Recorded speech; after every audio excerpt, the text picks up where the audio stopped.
Halo semuanya, apa kabarkah kalian saat ini? Ya, saya harap kalian semua dalam keadaan yang senantiasa baik-baik saja. Manga Black Clover chapter ke-306 sekarang telah rilis. Oleh sebab itu, pada kesempatan kali ini seperti biasa saya akan membuat pembahasannya. Di akhir chapter lalu, kita memang telah diperlihatkan dengan kejadian di mana Zenon yang akan menjalin kontrak dengan Beelzebub. Dan mengejutkannya, sebelum menjalin kontrak terlebih dulu, Zenon malah meminta kepada Beelzebub agar dirinya diberikan sebuah jantung iblis. Dan sebagai gantinya, Zenon akan memberikan segala yang dia punya kepada Beelzebub. Tapi permintaannya itu bukanlah untuk menjalin kontrak dengan Beelzebub. Sebab untuk menjalin kontrak iblis dengan Beelzebub, Zenon malah menawarkan hal lainnya.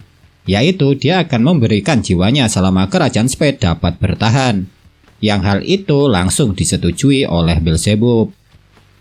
Mungkin kalian bingung kenapa Zenon bisa meminta dua hal kepada Beelzebub.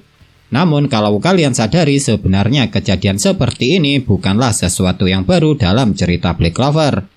Pasalnya dulu Asta juga pernah meminta kepada Ribe untuk meminjaminya kekuatan ketika bertarung melawan Dante yang ditukar dengan tangan kanannya. Jadi Zenon yang meminta sebuah jantung iblis kepada Beelzebub yang ditukar dengan segala yang dia miliki bukanlah hal aneh kalau dikabulkan. Sedangkan untuk menjalin kontrak resmi dengan Beelzebub, Zenon menawarkan jiwanya selama kerajaan Spade dapat bertahan. Jadi kalau diringkas, Zenon yang meminta sebuah jantung iblis itu bukanlah syarat untuk menjalin kontrak. Karena untuk menjalin kontrak resmi dengan Beelzebub yang ditawarkan Zenon adalah jiwanya. Sejujurnya jika kalian perhatikan apa yang diminta Zenon kepada Beelzebub, terlihat jelas kalau keduanya sangat berkaitan dengan Allen. Pertama, jantung iblis yang diminta Zenon kemungkinan ialah sebagai sebuah tanda penyesalan karena dirinya terpaksa harus mengorbankan sahabat baiknya dengan menyerang jantungnya sampai membuatnya tewas. Sedangkan tawaran untuk dapat menjalin kontrak dengan iblis Beelzebub juga berkaitan dengan impian yang dimiliki oleh Allen. Karena Allen dulu memiliki cita-cita ingin melindungi kerajaan Spade. Makanya Zenon rela mengorbankan jiwanya kepada iblis selama kerajaan Spade dapat bertahan. Oleh sebab itu, sekarang jelas sudah walau mengambil jalan yang bisa dibilang salah dengan cara menjalin kontrak iblis, Zenon masih tetap memegang teguh impiannya yang sama dengan Allen. Yaitu dia menginginkan kerajaan Spade dapat bertahan. Caranya yakni menjadi semakin kuat setelah melakukan ritual kontrak iblis. Jadi walau terlihat kejam, sebenarnya Zenon dapat dikatakan masih memiliki sisi baik. Dan karena Zenon masih memiliki sisi baik dengan mempunyai impian yang ingin melindungi kerajaan Spade, ada kemungkinan selama ini dia tidak pernah melukai atau mengorbankan para warga negerinya. Yang melakukan itu mungkin hanya kedua saudaranya yakni Dante serta Vanica. Soalnya jika diperhatikan dengan seksama, Dante dan Vanica memang terlihat lebih kejam daripada Zenon. Mungkinkah hal itu benar? Meskipun sudah menjalin kontrak dengan iblis, Zenon masih tetap ingin melindungi kerajaan Spade? Jujur saja kalau menurut pendapat saya pribadi hal itu masih mungkin. Pasalnya sampai sejauh ini Zenon memang belum pernah diperlihatkan atau diceritakan melukai atau mengorbankan para warga kerajaan negerinya. Tidak seperti Vanica dan Dante. Karena sampai saat ini seingat saya kekejaman Zenon cuma dia tunjukkan ketika melawan golongan yang dia anggap sebagai musuh. Seperti contohnya penyerangannya ke kerajaan Diamond, serta ke kerajaan Clover yang mengakibatkan banyak anggota kesatria sihir Golden Dawn tewas. Selain itu, jika kalian perhatikan secara teliti, pertemuan Zenon dengan Beelzebub yang terjadi di manga Black Clover chapter ke-307 ini bukanlah kejadian yang terjadi dulu. Melainkan baru terjadi ketika dirinya terkena serangan sihir milik Yuno. Sebab ketika bertemu dengan Beelzebub, Zenon sudah memiliki tanda iblis. Dan pakaian yang dikenakan Zenon jugalah baju petinggi dari kelompok Dark Triad. Yang itu berarti dia baru meminta sebuah jantung iblis kepada Beelzebub setelah merasa akan kalah terhadap Yuno serta Langris. Namun yang membuat saya bertanya-tanya serta bingung sekarang adalah tentang perjanjian kontrak iblis yang ternyata baru dibuat oleh Zenon dan disetujui oleh Beelzebub. Pasalnya kalau Zenon baru menjalin kontrak dengan Beelzebub sekarang, kenapa dia sebelumnya telah dapat menggunakan kekuatan iblisnya? Karena yang saya tahu seharusnya manusia baru akan dapat menggunakan kekuatan iblis setelah melakukan ritual kontrak iblis. Apakah mungkin semua petinggi kelompok Dark Triad pada dasarnya juga sama seperti Zenon belum melakukan ritual kontra iblis tapi sudah bisa menggunakan kekuatan iblis? Ya, siapa yang tahu, tapi sejujurnya kalau menurut pendapat saya, salah satu kemungkinan penyebab kenapa Zenon dapat menggunakan kekuatan iblis walau belum menjalin kontra adalah karena dia memiliki bakat yang tinggi untuk menjadi wadah bagi iblis. Zenon memang berhasil bertahan setelah terkena serangan sihir penciptaan angin roh Eurus milik Yuno. Alasannya karena dia mendapatkan jantung iblis dari Beelzebub. Dan dapat bertahannya Zenon ini sangat sesuai dengan pendapat yang sebelumnya sempat saya utarakan. Lantaran sejak awal saya memang meyakini kalau salah satu petinggi kelompok Dark Triad ini tidak akan kalah begitu saja walau terkena serangan sihir kuat milik Yuno. Akan tetapi yang menarik bukan tentang dapat bertahannya Zenon dari serangan mematikan Yuno. Karena setelah mendapat jantung iblis bukan hanya topeng tulang di sebagian wajahnya saja yang menghilang. Melainkan tanduk yang dimiliki oleh Zenon juga bertambah menjadi 4 dan bentuknya juga berubah. Yang di bagian samping sekarang bentuknya layaknya tanduk rusa. Sedangkan yang 2 tanduk baru tumbuh di kening Zenon. Dan selain itu setelah mendapat jantung iblis kekuatan Zenon juga meningkat sangat pesat. Bahkan dia juga sampai mendapat kemampuan baru yang biasanya dimiliki para iblis tingkat tinggi yakni regenerasi. Lantaran lubang pada tubuh Zenon akibat terkena serangan sihir penciptaan angin roh Eurus milik Yuno langsung sembuh setelah Zenon menggunakan wujud barunya tersebut. Jadi bisa dibilang setelah mendapat jantung iblis selain mendapat wujud baru kekuatan Zenon juga meningkat sangat pesat. Peningkatan kekuatan Zenon yang sangat pesat pastinya dapat dirasakan oleh Yuno beserta Langris.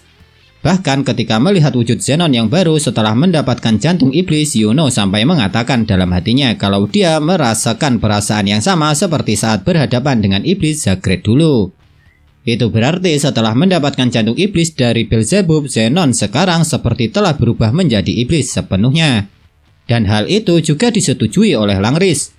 Lantaran Zenon yang dapat menggunakan kekuatan iblis serta memiliki jantung iblis sudah bisa dibilang kalau dia telah berubah menjadi iblis.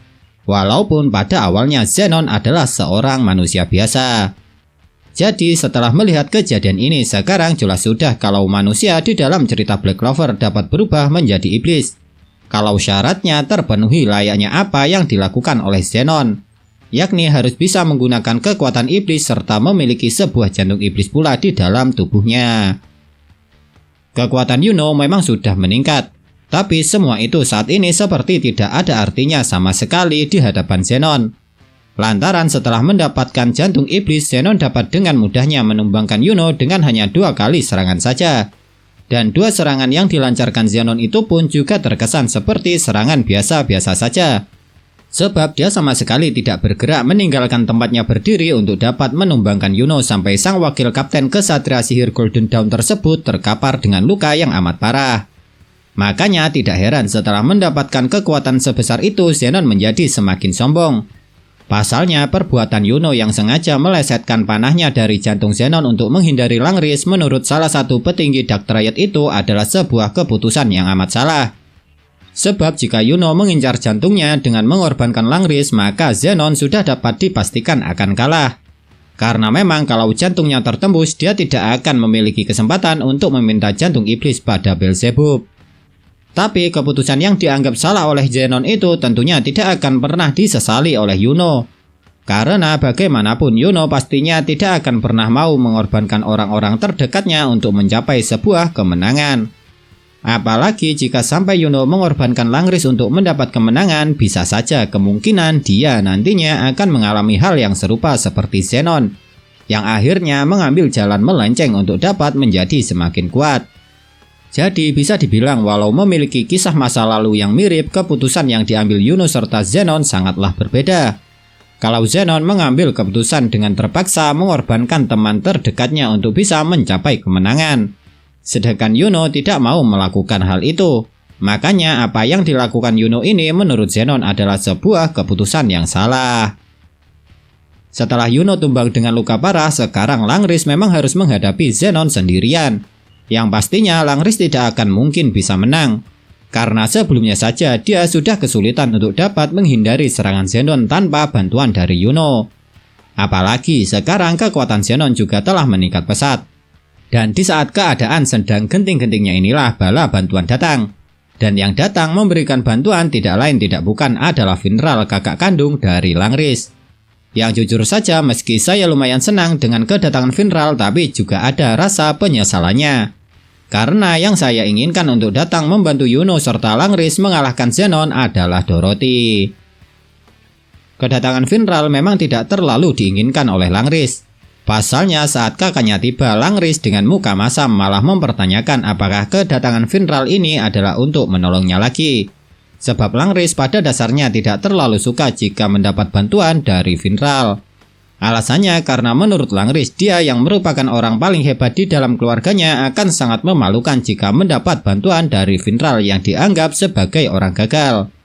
Akan tetapi sebagai seorang kakak yang tentunya tahu dengan sifat adiknya, setelah mendengar pertanyaan dari Langris, Finral menjawab kalau alasan kenapa dia datang adalah untuk membalas dendam kepada orang yang telah menculik Yami tepat di hadapannya dengan menggunakan sihir ruang. Padahal kenyataannya di dalam hatinya selain ingin membalas Zenon, Finral juga ingin menyelamatkan adiknya tersebut. Jadi meski Finral sangat ingin menyelamatkan Yami, dia tetap akan lebih memprioritaskan Langris yang merupakan saudara kandungnya. Dengan tibanya Finral di medan pertempuran, nantinya kita akan melihat pertarungan antara para pengguna sihir ruang.